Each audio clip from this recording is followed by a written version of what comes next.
Just when you thought it was all over, they always come back for more. Nothing truly stays dead forever. The witching hour is upon us, and time is running out. It's a race against the clock and against the undead.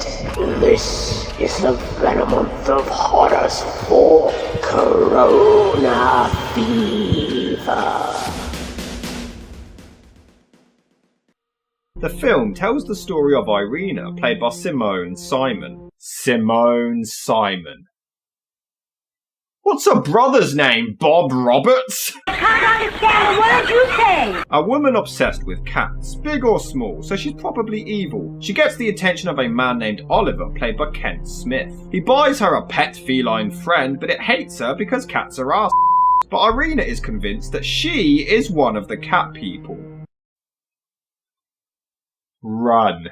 Ain't that elegant? The rest of the film is a weird thriller about her heritage as a cat person. For many reasons. Producer Val Lewton was a journalist, novelist, and poet, but he soon became a story editor for David O. Selznick, and this was his first ever production. RKO Pictures soon hired him after to make horror movies on a budget of under $150,000. The movie was shot between July the 28th and August the 21st in 1942, and even then it was under budget and only cost $141,659. Simone Simon, she's best mates with Edward Woodward. I'm terribly sorry. Simone Simon frequently clashed with the other actors, as well as the director Jacques Tourneau, and had quite a bad temper on her, which explains why she was a cat person. Jane Randolph, who starred, claimed that Simone always upstaged her during their scenes together, leading to the director lambasting her for it, which he really didn't like. She even once intentionally poured coffee all over one of her costumes just to postpone production for the day.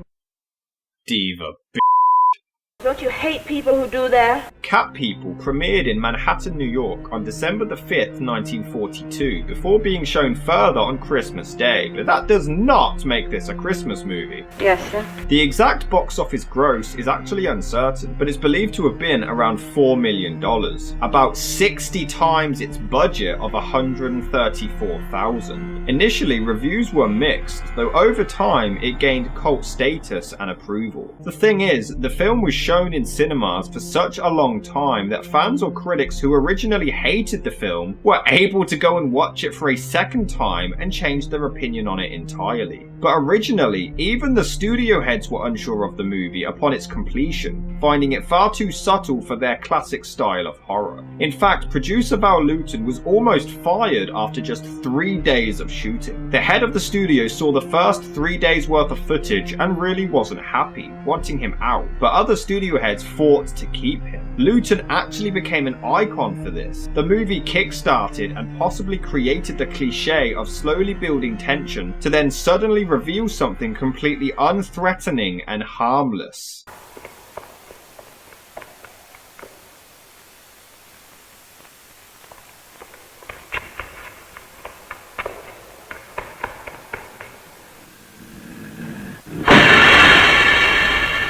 This actually became such a famous technique that it was actually named after him. It's called the Lewton bus effect. So he must have done something right. What a clever girl.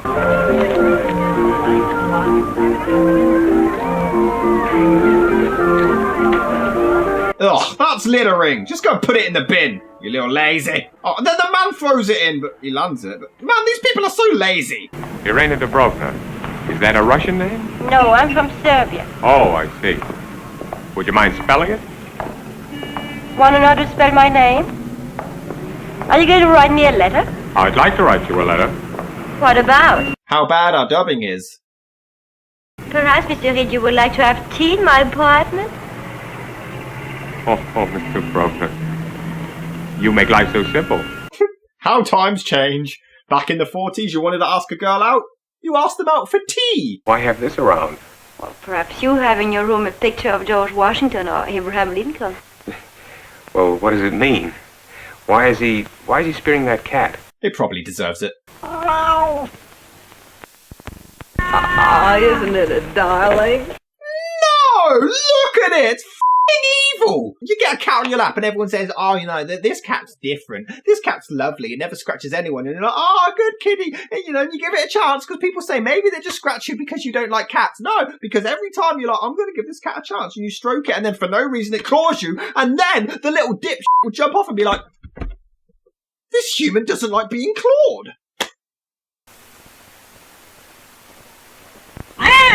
See? Dog wouldn't have done that. Oh, it's all right. It's just that cats don't seem to like me. Oh, that's just ridiculous. Cats don't like anyone. Animals are ever so psychic. There are some people who just can't come in here. My dear brother's wife, for instance. She's a very nice girl.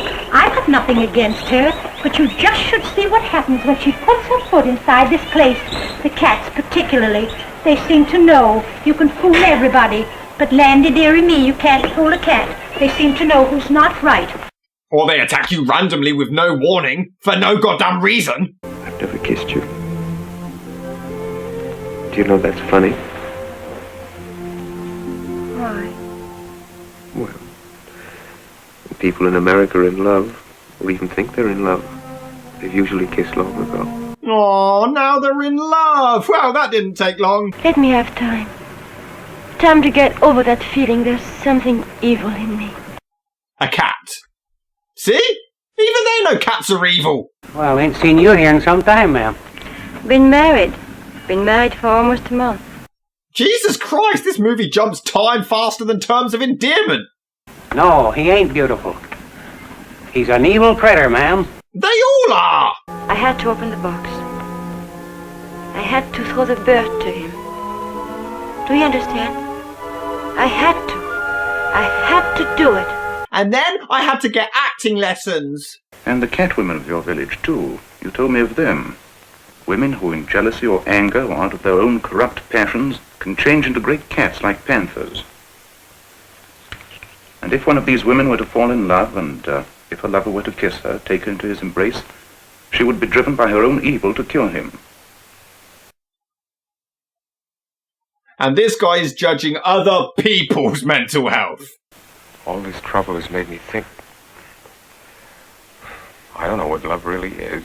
It's knowing someone longer than 20 seconds.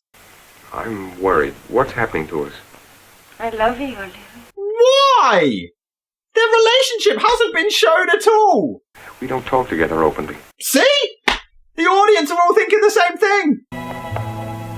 So? A cat just walked over my grave. And probably peed on it. You look as if you'd seen a ghost. Has anyone ever in the history of film said that line in a movie and it isn't directly connected to the plot or some kind of eerie foreshadowing? Has it ever happened? Could I have the key to the swimming pool? Of course, dearie. Oh, what a darling kitten. No, it's gonna eat you! It's gonna eat, man. I am really bored.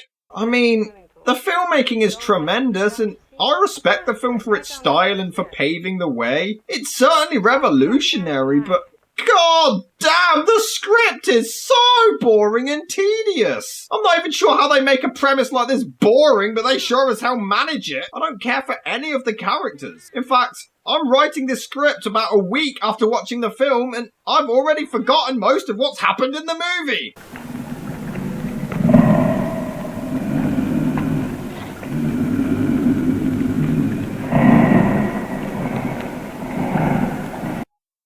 Okay, I'll give him that. Alright, that is creepy as shit. Mate, I'd be in Bulgaria by now.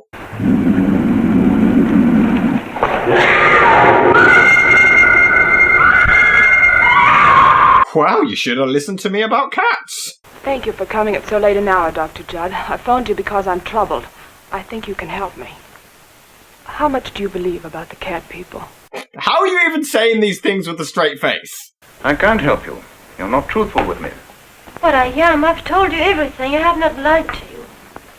Do you sincerely believe that if your husband were to kiss you, you would change into a cat and rend him to bits? I am not taking this seriously. What the hell am I watching? I think you should have your marriage annulled. In that way, you're free of responsibility. You two could marry. And if Irene is sent away? But the law is quite explicit. One cannot divorce an insane person. I did. In the name of God, leave us in peace.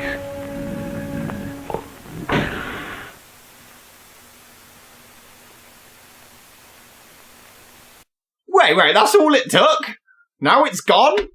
Please leave me alone. Oh, alright. But just in case you care, the psychiatrist is about to get laid. Don't be afraid. I don't care. And if it already wasn't as ridiculous as possible, she turns into a cat.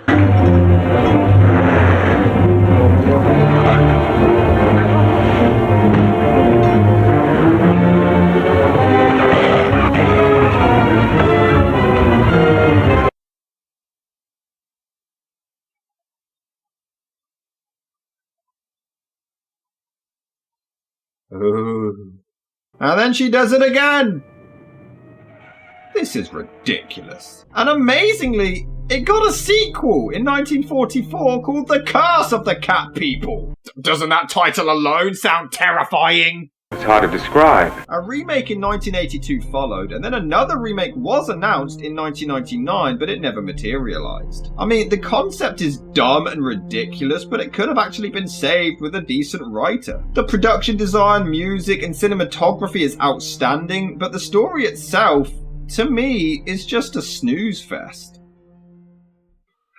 Well, I felt good to unleash all that negative energy I have about cats, and